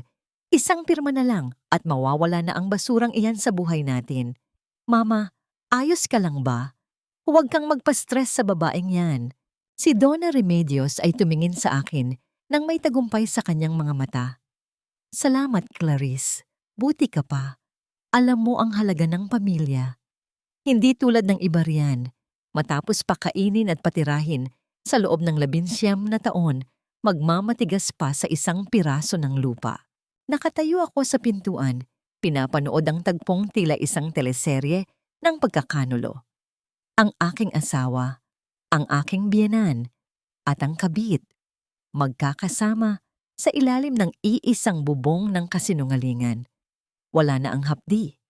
Ang tanging nararamdaman ko ay isang malalim at malamig na determinasyon. Hindi ko akalain na ganito kakabilis maghanap ng kapalit, Kenji. Ang sabi ko sa mahinahong tinig, ang bawat salita ay tila isang patak ng yelo. Kapalit? Hindi ka pinalitan, Kumiko. Matagal ka nang wala sa puso ko. Ginamit ka lang namin dahil kailangan namin ng tagalinis at tagaluto. At ngayon, kailangan namin ang lupa mo. Isang huling serbisyo na lang, Kumiko. Pirmahan mo na yon at hayaan mo kaming maging masaya. Ang sagot ni Kenji, ang kanyang mga mata ay puno ng paghamak. Tumingin ako sa kanilang tatlo. Ang bawat mukha nila ay tila isang pahina ng madilim na libro na handa ko ng isara. Ngunit bago ako tuluyang tumalikod, may isang bagay akong napansin sa table sa tabi ni Donna Remedios. Ang folder ng mga papeles ay bukas at may isang bagong dokumentong nakapatong doon na hindi ko pa nakikita kanina. Naramdaman ko ang mabilis na tibok ng aking puso. May isang lihim pa silang itinatago. Isang lihim na mas malala pa sa panloloko sa lupa. Isang katanungan ang pumasok sa aking isipan. Hanggang saan ba talaga ang kayang gawin ng mga taong ito para sa pera? Sige, Kenji, kung yan ang gusto nyo, ang sabi ko habang dahan-dahang lumalapit sa mesa. Pero bago ang lahat, kailangan nating malaman kung sino talaga ang may-ari ng buhay na ito. Isang huwad na lagda, isang kasinungalingang nakasulat sa mamahaling papel. Dahan-dahan kong kinuha ang dokumentong nakapatong sa mesa. Ang aking mga kamay, na 19 na taon ng tapat na naglilingkod sa pamilyang ito, ay hindi nanginig. Tiningnan ko ang pangalan ko sa ibaba ng pahina. Isang perpektong kopya ng aking lakda. Ngunit alam ko ang katotohanan. Hindi ko ito isinulat. Ano ito, Kenji?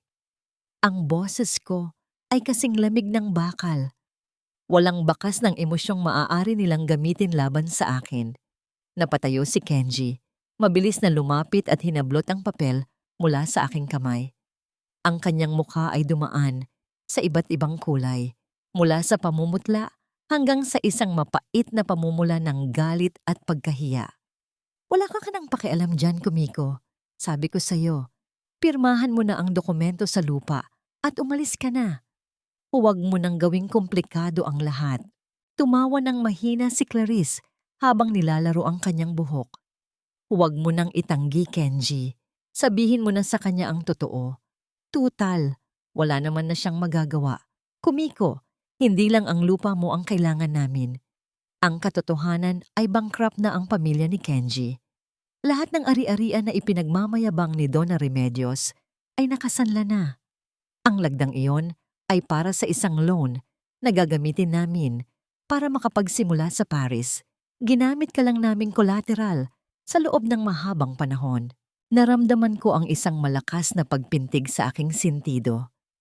Hindi lamang nila ako ninakawan ng pag-ibig, ginawa nila akong isang kasangkapan para sa kanilang mga utang. Tiningnan ko si Donna Remedios. Nakapikit ang kanyang mga mata. Nagkukunwaring natutulog upang iwasan ang aking titig, ngunit ang mahigpit na pagkakahawak niya sa kumot ay nagkanulo sa kanyang takot. Tumalikod ako at naglakad patungo sa pinto. Saan ka pupunta? Hindi ka pa pumipirma. Ang sigaw ni Kenji. Ang kanyang boses ay tila isang asong nanggagalaiti. Hindi ko siya sinagot. Lumabas ako ng ospital. Ang bawat hakbang ko ay tila pagpunit sa isang pahina ng aking nakaraan. Ang hangin sa labas ay mainit. Ngunit para sa akin, ito ang unang pagkakataon na nakahinga ako ng maluwag. Nagtungo ako sa isang malapit na hotel lobby kung saan naghihintay si Attorney Manuel. Pag-upo ko sa tapat ng abogado, inilapag ko ang aking cellphone at ang USB na ibinigay ni Nanay Isabel ay hindi ang paghihiganti, kundi ang simpleng pag-order ng isang basong malamig na tubig para sa aking sarili. Ang unang bagay na binili ko gamit ang sarili kong pera na hindi ko kailangang ihingi ng permiso sa kahit kanino. Nakahanda na ang lahat, Kumiko. Ang sabi ni Attorney Manuel, ang kanyang boses ay puno ng katiyakan. Ang ebidensya ng falsification of documents, ang video ng pakikipagtalik ni Kenji sa labas ng inyong kasal, at ang mga illegal na transaksyon sa bank account ni Donna Remedios. Sa sandaling ihain natin ito, wala silang matitira. Hindi lang sila mawawalan ng pera, mawawalan din sila ng dangal. Gawin mo na, Attorney Manuel. Ang sagot ko. Ayaw ko na silang makita. Gusto ko lang mabawi ang sa akin. Ngunit bago pa man matapos ang aming pag-uusap, ang malakas na tunog ng bumubukas na pinto ng lobby ang kumuha ng aming atensyon. Pumasok si Kenji. Ang kanyang mukha ay balot ng puot. Mabilis siyang lumapit sa aming mesa at hinampas ang ibabaw nito. Sabi ko na nga ba, may lalaki ka na rin, Kumiko. Kaya pala matigas ang loob mo. Ang bulyaw niya. Sapat na para lumingon ang lahat ng tao sa lobby. Akala ko ba ay tapat ka? Akala ko ba ay banal ka? Narito ka lang pala sa hotel, nakikipagkita sa ibang lalaki, habang ang nanay ko ay nag-aagaw buhay sa ospital. Tiningnan ko si Kenji nang walang kaba. Ang kanyang mga salita ay tila mga tuyong dahon na walang saysay. Ang kabalintunaan ng kanyang sinasabi, siya na may kabit, siya na nandaraya, ay tila isang masamang biro. Siya si Attorney Manuel Kenji, ang taong tatapos sa lahat ng kasinungalingan mo, ang mahina kong sabi. Abogado? Ang tawa ni Kenji ay puno ng kawalang paniniwala. Anong akala mo? Matatakot mo ako. Wala kang pera, Kumiko. Wala kang pambayad sa kanya. Ibibigay mo rin sa akin ang lupa. Gusto mo man o hindi. Dinuro niya ako. Ang kanyang daliri ay malapit na sa aking mukha. Ngunit bago pa siya makagawa ng anumang hakbang, isang grupo ng mga unipormadong lalaki ang pumasok sa lobby. Ang kaba sa mukha ni Kenji ay biglang bumalik nang makita niyang diretso ang lakad ng mga ito patungo sa kanya. Isang lihim pa ang hindi alam ni Kenji. Isang lihim na nakatago sa loob ng USB na binuksan ko kagabi. Isang bagay na hindi lang sisira sa kanyang pagsasama sa akin, kundi magdadala sa kanya sa likod ng mga rehas. Ang sikat ng araw na tumatagos sa malalaking bintana ng lobby ng ospital ay tila isang malupit na paalala ng katotohanan. Maliwanag, masakit, at walang itinatago. Ito ang araw ng paglabas ni Donna Remedios. Nakaupo ang matanda sa isang wheelchair, suot ang kanyang mamahaling terno, na tila ba pupunta siya sa isang pagtitipon ng mga matataas na tao sa lipunan. Sa tabi niya, nakatayo si Kenji. Panatag ang loob at may mapanuring ngiti, habang si Clarice ay nakasandal sa kanyang balikat. Tila ba ipinagmamalaki ang kanilang pagtataksil sa harap ng lahat. Nasaan na ba ang babaeng yan? Ang bagal-bagal talagang kumilos. Ang reklamo ni Donna Remedios habang pinapaypayan ang sarili. Kenji, siguraduhin mong dala niya ang mga papeles. Ayaw ko nang bumalik dito kahit kailan. Huwag kang mag-alala, ma. Darating yon. Alam naman niyang wala siyang mapupuntahan kundi sa atin. Ang sagot ni Kenji nang may halong pambabaliwala. Ngunit nang bumukas ang pinto ng lobby, hindi ang dating kumiko ang pumasok. Ang babaeng naglalakad patungo sa kanila ay nakasuot ng isang simpleng asul na dress. Maayos ang buhok at ang kanyang mga mata ay wala ng bakas ng takot o pag-aalinlangan. Ang bawat hakbang niya sa makinis na sahig ay may tunog ng determinasyon, isang tunog na tila bawat tibok ng orasan patungo sa kanilang pagbagsak. Huminto ako sa tapat nila. Ang katahimikan ay tila isang makapal na pader na bumabalot sa amin. Tiningnan ko sila isa-isa. Ang biyenang umubos ng aking pasensya, ang asawang dumurog ng aking puso, at ang babaeng nagnakaw ng aking mga pangarap. Narito na ang mga papeles na hinihintay niyo. Ang sabi ko sa boses na kasing lamig ng hangin sa hating gabi. Inilabas ko ang isang makapal na sobre at binitiwan ito sa kandungan ni Donna Remedios. Ang matunog na pagtama ng sobre sa kanyang hita ay nagpatahimik sa kanilang tawanan. Mabilis na binuksan ni Kenji ang sobre, ang kanyang mga daliri ay nanginginig sa pananabik na makita ang aking pirma sa dokumento ng lupa. Ngunit sa halip na pirma, ang bumulaga sa kanya ay ang mga litrato ng kanyang pakikipagtagpo kay Clarice, ang mga resibo ng mga ilegal na transaksyon sa bank account ni Donna Remedios at ang isang opisyal na sulat mula sa korte. Ano ito? Anong kahulugan nito, Kumiko? Ang bulyaw ni Kenji, ang kanyang muka ay biglang namutla, habang ang mga papel ay dahan-dahang naglalaglagan sa sahig. Iyan ang katibayan ng iyong pagkakanulo, Kenji. At ang dokumentong yan sa ilalim? Iyan ang petition for annulment of marriage at ang temporary restraining order laban sa inyong dalawa. Ang sagot ko, ang bawat salita ko, ay tila isang matalim na aspil na itinutusok sa kanilang dangal. Ang lupang hinahangad nyo ay hinding-hindi nyo makukuha.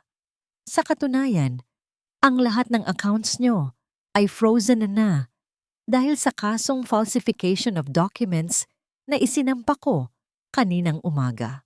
Nababaliw ka na ba? Sino ang maniniwala sa'yo? Ang sigaw ni Donna Remedios, pilit na tumatayo mula sa kanyang wheelchair habang nanginginig ang kanyang buong katawan. Kami ang pamilya mo. Wala kang utang na loob. Utang na loob. Ang mahina kong tawa na puno ng pait. 19 na taon ko nang binayaran iyan, Donna Remedios. Binayaran ko yan ng aking kabataan, ng aking pawis, at ng bawat luhang hinayaan nyo na pumatak habang pinagsisilbihan ko kayo. Wala na akong utang sa inyo. Kayo ang may malaking utang sa akin. Nagkagulo sa lobby ng ospital. Ang mga nurse, mga doktor, at iba pang mga pasyente ay nagsimulang tumingin at magbulungan. Ang kahihiyang 19 na taon, kung dinala ng mag-isa, ay ngayon ay nakasampal sa kanilang mga mukha.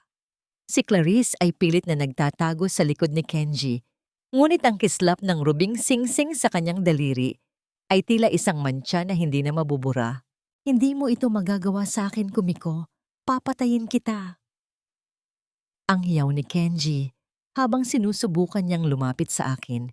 Ngunit hinarangan siya ng mga security guard ng ospital na kanina pa nakaabang. Tumingin ako sa kanya ng may halong awa. Ang lalaking minahal ko ay isa na lamang kaawa-awang anino ng kasakiman. Tapos na ang laro, Kenji. Ang kotseng gusto mo, ang biyahe sa Paris, at ang luhong ipinangako mo sa babaeng iyan. Lahat iyon ay maglalaho na parang usok. Maghanda kayo, dahil ang susunod nating pagkikita ay sa loob na ng hukuman. Tumalikod ako at naglakad palabas ng ospital. Hindi ko nilingon ang kanilang mga sigaw ng galit at desperasyon. Ang amoy ng antiseptic at sakit ay naiwan sa loob, habang ang sariwang hangin sa labas ay tila isang mainit na yakap ng kalayaan. Ngunit bago ako tuluyang makalayo, narinig ko ang huling bulyaw ni Kenji mula sa malayo, isang boses na puno ng puot at banta. Akala mo ba ay panalo ka na? Hindi mo alam kung sino ang kinalaban mo, Kumiko. Sisiguraduhin kong magsisisi ka sa ginawa mo. Napatigil ako sa aking paghakbang. Ang kanyang banta ay tila isang malamig na hangin na dumaan sa aking batok. Tumingin ako sa kalangitan. Ang araw ay unti-unti nang lumulubog. Lumilikha ng mga kulay na tila isang nagbabagang apoy. Alam kong hindi pa tapos ang laban, ngunit sa unang pagkakataon, sa loob ng 19 na taon, alam ko na kung sino ang aking ipinaglalaban. Ang aking sarili. Sa wakas, ang amoy ng luntiang dahon at basang lupa ng lalawigan ang sumalubong sa aking paghinga.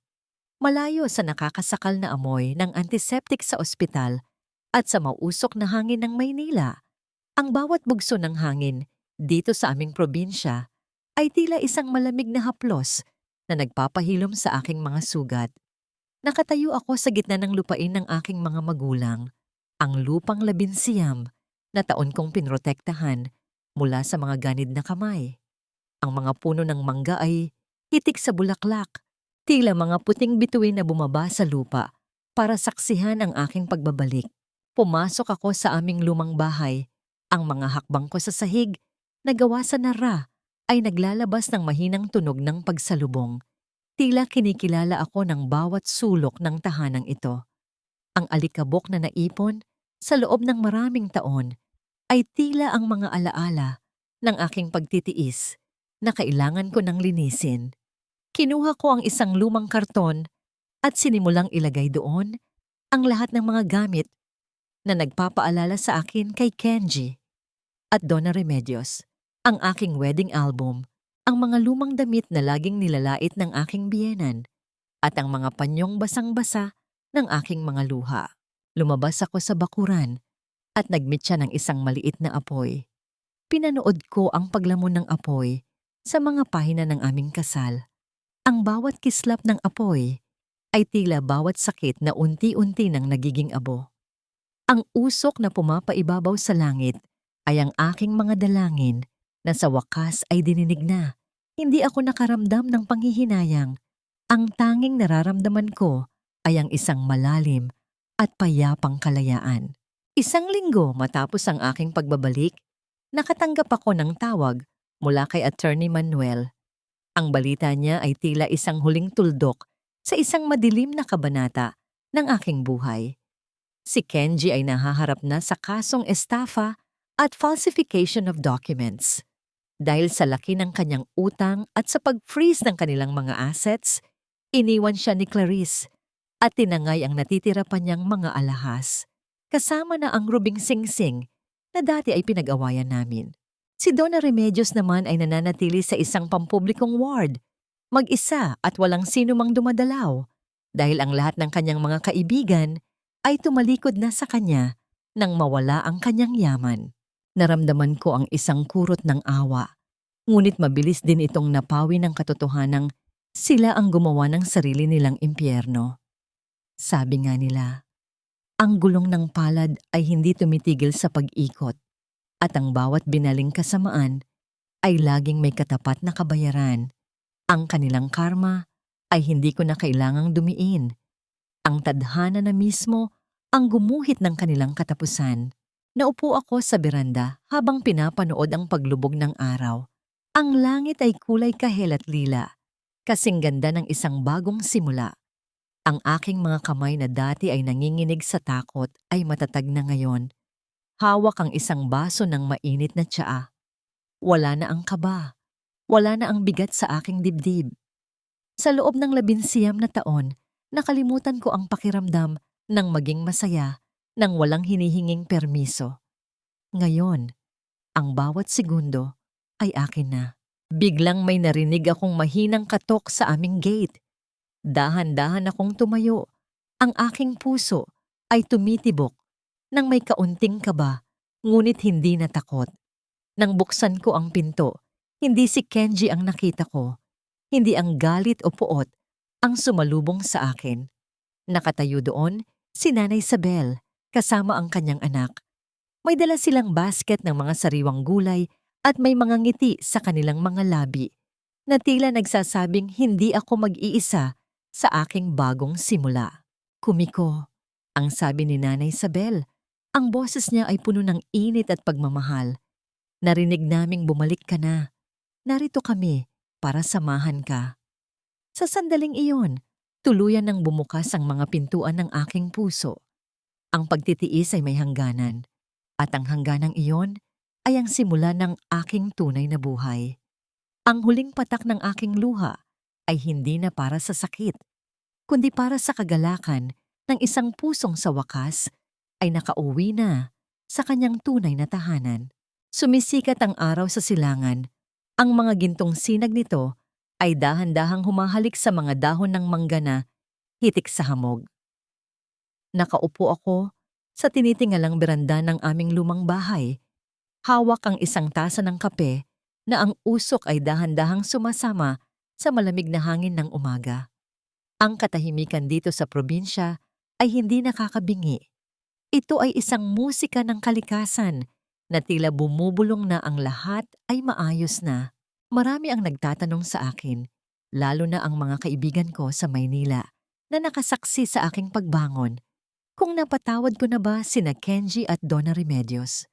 Ang pagpapatawad, sa aking palagay, ay hindi isang dokumentong nilalagdaan o isang salitang madaling bigkasin. Ito ay isang proseso ng pagbitiw. Hindi ko sila pinatawad dahil karapat-dapat sila. Pinatawad ko sila dahil karapat-dapat ang aking puso sa kapayapaan. Ang galit ay isang mabigat na bagahe na 19 na taon kong dinala. At sa wakas, nagpasya akong ilapag na ito sa tabi ng daan. Nakahanap na ba ako ng kapayapaan? Oo. Ang kapayapaan ay hindi ang kawalan ng gulo, kundi ang kakayahang manatiling kalmado sa gitna ng anumang bagyo. Ngayon, kapag naaalala ko ang mga gabing umiiyak ako sa sahig ng ospital, hindi na ako nakakaramdam ng hapdi.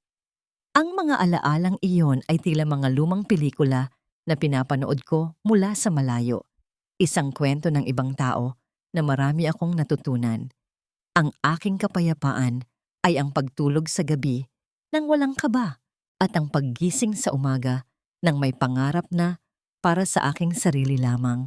Ang aral na iniwan ng aking karanasan ay simple ngunit napakalalim.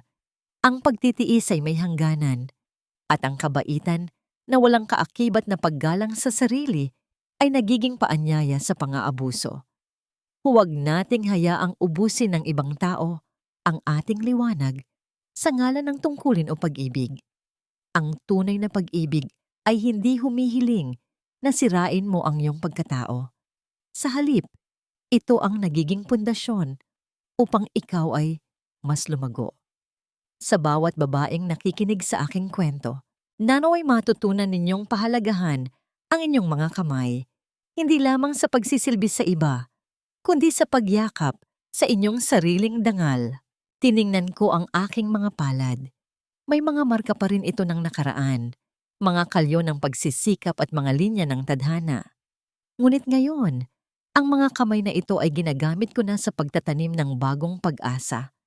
Ang 19 na taon ng dilim ay natapos na. At sa bawat bagong umaga na dumarating, alam kong ang huling patak ng aking luha ay tuyo na. pinalitan ng isang matatag at maningning na ngiti.